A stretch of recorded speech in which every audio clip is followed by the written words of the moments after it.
ओम नमः शिवाय। हर हर महादेव।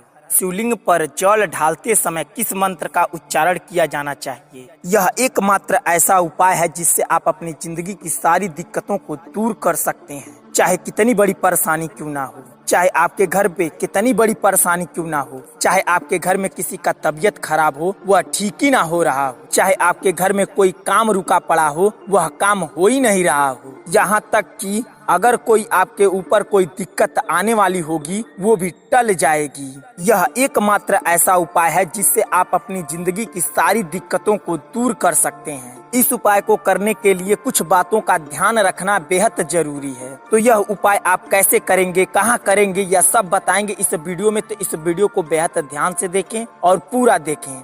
बताने से पहले आपको बता दें, अगर आप भोलेनाथ के सच्चे भक्त हो तो इस वीडियो को लाइक कर दें और चैनल को सब्सक्राइब करके बेल आइकन दबा लें। एक बात आपको सबसे पहले बता दें, अगर आप इस उपाय में अगर त्रुटि करते हैं तो आपके जीवन में कठिनाइयां भी आ सकती हैं। इसलिए इस उपाय को करें और बेहद सावधानी से करें। आपको इस उपाय को करने के लिए आपको सबसे पहले थोड़ा सा शहद ले लेना है और थोड़ा सा लाल चंदन ले लेना है और आपको 3 बेलपत्री ले लेना है। इस बात का बेहद ध्यान रखें, जब आप बेलपत्री तोड़ने जाते हो तो बेल महाराज से विनती कर कर बेलपत्री मांग लें, उसके बाद ही बेलपत्री तोड़ें। इन सारी सामग्रियों के साथ साथ आपको 1 लोटा जल ले लेना है। इस बात का बेहद ध्यान रखें, जब आप लोटे का जल ले रहे हो तो वह बिल्कुल आपके घर का होना चाहिए। हाँ, अगर आपके घर गंगा जल है तो उस लोटे के जल में थोड़ा सा गंगा जल मिला लें। इतना सामग्री लेने के बाद आपको जो कुछ भी शिव जी को चढ़ाना हो, फूल पत्ती, वह आप ले सकते हैं। अब आपको यह सारा सब कुछ लेकर चले जाना है शिव मंदिर पर। इस बात का बेहद ध्यान रखें, उसी मंदिर पर जाएं जिस मंदिर का प्राण प्रतिष्ठा हो चुका हो। अगर आपको नहीं पता है प्राण प्रतिष्ठा क्या होता है तो डिस्क्रिप्शन में आपको एक लिंक दिए हैं, उसमें बेहद विस्तार से बताए हैं आपको कि प्राण प्रतिष्ठा क्या होता है। फिर भी हम आपको संक्षिप्त में बता देते हैं प्राण प्रतिष्ठा क्या होता है। प्राण प्रतिष्ठा उस मंदिर का होता है जब मंदिर की स्थापना होती है, उसमें सबसे पहले प्राण प्रतिष्ठा की जाती है, उसके बाद ही पूजा पाठ किया जाता है उस मंदिर में। अब आपको शिव मंदिर पर चले जाना है। इस बात का बेहद ध्यान रखें, जब आप शिव मंदिर पर जाएं तो सबसे पहले उनके चौखट पर अपना मस्तक छुआ कर उनको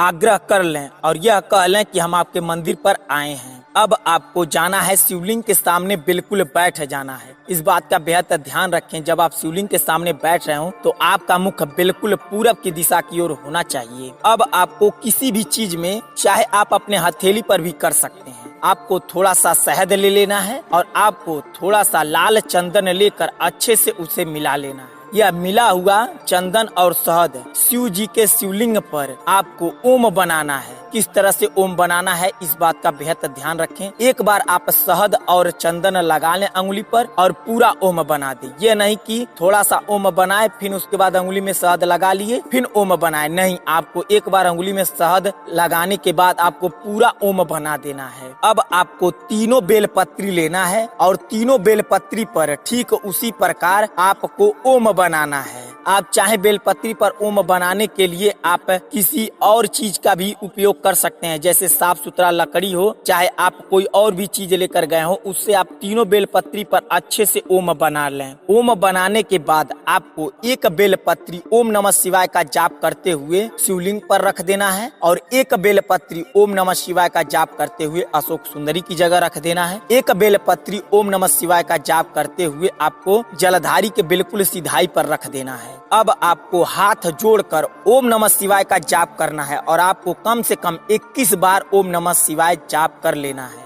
अब उसके बाद आप जो कुछ भी लेकर गए हो, जो कुछ फूल पत्ती आप लेकर गए हो, ओम नमः शिवाय का जाप करते हुए आपको शिवलिंग पर समर्पित कर देना है। अब आपको लोटे का जल लेना है। अब आपको लोटे का जल लेकर शिवलिंग पर धीरे धीरे चढ़ाएं। इस बात का बेहद ध्यान रखें, जब आप लोटे का जल शिवलिंग पर चढ़ा रहे हो तो आपको श्री शिवाय नमस्तुभ्यम का जाप करना है और कब तक जाप करना है, जब तक लोटे का जल पूरा गिर ना जाए। और आपको इस तरीके से लोटे का जल शिवलिंग पर ढालना है ताकि आप श्री शिवाय नमस्तुभ्यम 11 बार जाप कर सकें। अंत में जब आप 11वां बार श्री शिवाय नमस्तुभ्यम कह रहे हो तो लोटे का जल पूरा शिवलिंग पर ढाल दें। इतना सब कुछ करने के बाद आपको जो जलधारी के बिल्कुल सीधाई पर बेलपत्री रख रखे हैं उसी के सिधाई पर आप लोटा लगाकर थोड़ा सा जल, जो कुछ भी एक दो बूंद बचा हो वह लोटे में रोक लेना है। अब आपको लोटे का जल और वह बेलपत्री ले लेना है। यह दोनों चीज लेकर आप अपने घर पर चले आए। हाँ, इस बात का बेहद ध्यान रखें, जब आप बेलपत्री लाएं तो कोई